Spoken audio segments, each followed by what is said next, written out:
This copyrighted telecast may not be reproduced, retransmitted, or used in any form without the authorized written consent of NASCAR Broadcasting. NASCAR would like to thank all of our loyal fans for your continued support, and we hope you enjoyed today's broadcast.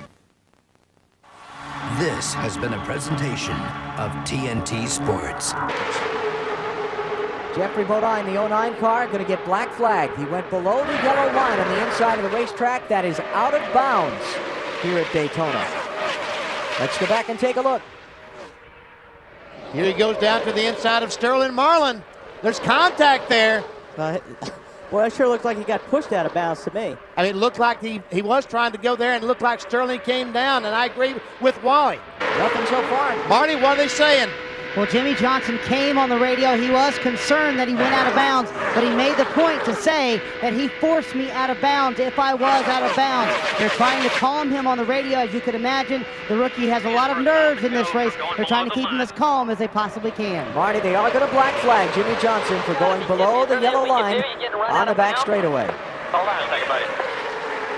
Obviously, Jimmy just getting the word from his crew there, and not too happy about it. It's pretty fortunate he's sitting on that front row, BP, or he'd be going home He pushed us down below the line. 14th in points from last year. He should get a provisional. Unless something drastic happens in race 2. And again, all we talk about getting in, we know if you're in the top 14, you're going to be in the race. We don't know what's going to happen in the second race. We don't know what's going to happen to the provisionals until the second race has been run. And we see Carl Long very, very slow off turn 2. There's the gap. Elliott to Kenseth, in versus out. Jeffrey Bodine getting out of the way of the cars, racing for that spot. Remember, Bodine had a stop-and-go penalty for going below the out-of-bounds line, the yellow line, early in the race. It put him a lap down. And Carl Long is not going to make it in. Hopefully he will drive behind the wall there. Which he did. Mark Martin has just taken his car to the garage. Jimmy Johnson has also gone to the garage. So those two drivers feeling like nothing more to gain at this point. Certainly that's the case for Johnson. And Benson and Kyle Petty, whoa! Kyle is desperately trying to keep that position and get himself where he might be able to get by the 17 in the last couple of laps. He knew if he gave that spot away to Benson, he was out, guaranteed to be out. Here's Schrader for second to the outside of Dale Earnhardt Jr. Who does Gordon help? Is there smoke coming out of the 33 car? Yeah.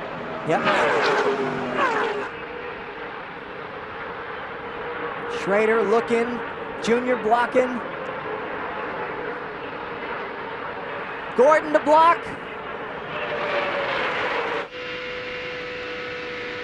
And tense. Here comes Schrader on the outside. He's got a great run going, and he's got the momentum of the outside, but all the fast cars are on the inside. Coming to the white flag. Final lap of the first Daytona 500 qualifying race. Jeff Gordon, Dale Earnhardt Jr., Ken Schrader, Terry Labonte, and that dicing up front has brought a second group up to join this fight. Ricky Rudd, the 28 car, is right in there with them. Schrader fading back on the outside.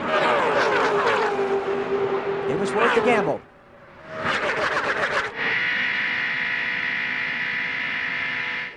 Sterling Marlin's in that group.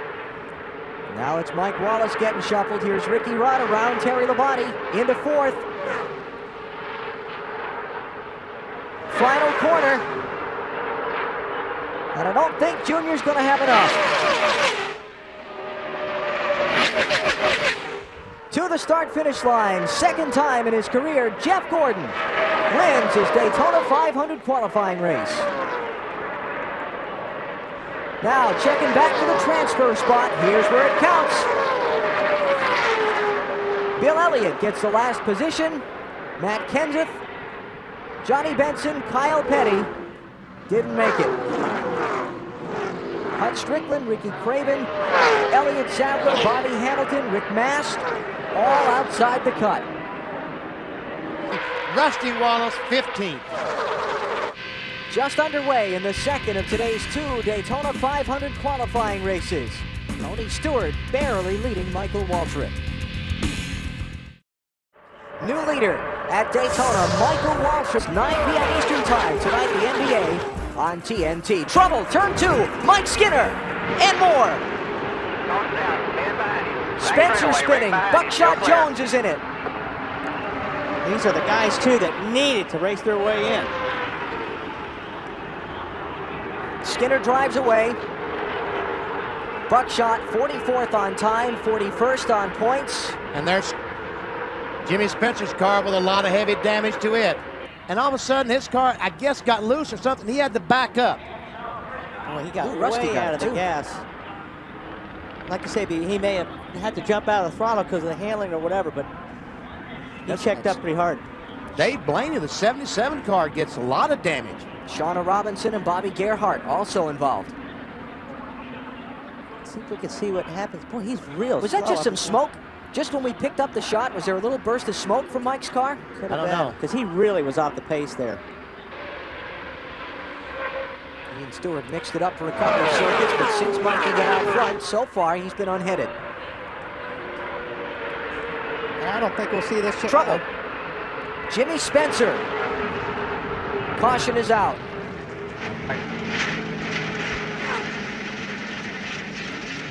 And that's the end of the line for Jimmy today. I couldn't help it. 46th on time, 38th on points from last year. It is most unlikely that Jimmy Spencer will be in Sunday's Daytona 500. Or it's not very uncommon. Yeah, we see the smoke as the right front tire starts going down. And there we see the contact. Matt? Benny, Jimmy Spencer came on the radio a few moments ago and says he felt like the tire was starting to go down. But remember, he's trying to race his way into the Great American Race and didn't want to come in and take a chance. He was hoping that maybe he might catch a caution, but unfortunately he was the caution. Nadeau under Harvick.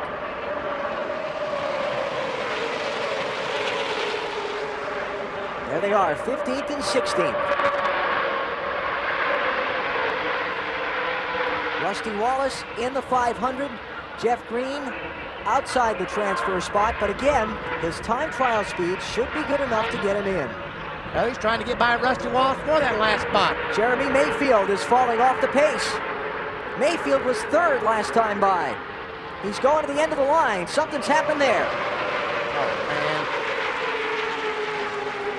16th on time, he'll be okay. He should be okay. And that puts the 30 car in the field. Up And Rusty front. Wallace, based on finishing position.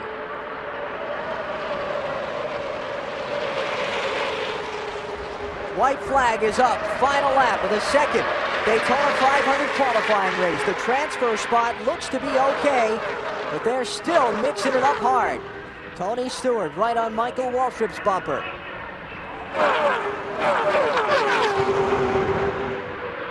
Let's see if he's able to make a move. So far, the transfer spot looks like it's going to be quiet. Todd Bodine, Casey Atwood, Stacy Compton, Rusty Wallace, all of those drivers are in. Stewart dropping back for a final run off turn 4 to the checkered flag. Michael Waltrip moves low to block. And he's going to win. Michael Great job, Waltrip man. Great job. wins the second Daytona 500 qualifying race. The defending 500 winner leads 46 of 50 laps to get the victory and claim the 4th starting spot in Sunday's race. And on the last lap, Rusty Wallace falls back to 16th. And will have to revert back to his point standings or speed to make the Daytona 500. He was 8th in final owner points last season, so he'll be in the 500. And there's Rusty. Jeff Green got the final transfer spot in this race. Those who did not make the cut in this race: Rusty Wallace, Hermie Sadler, Jeff Burton, Robert Presley, Norm Benning, Jimmy Spencer, Greg Biffle, Bobby Gerhart, Shauna Robinson, Buckshot Jones, and Dave Blaney. And it'll be a 33rd straight Daytona 500 for Dave Marcus. He finishes in 7th position. A great run from Marcus. This copyrighted telecast may not be reproduced, retransmitted, or used in any form without the authorized written consent of NASCAR Broadcasting. NASCAR would like to thank all of our loyal fans for your continued support, and we hope you enjoyed today's broadcast. This has been a presentation of TNT Sports.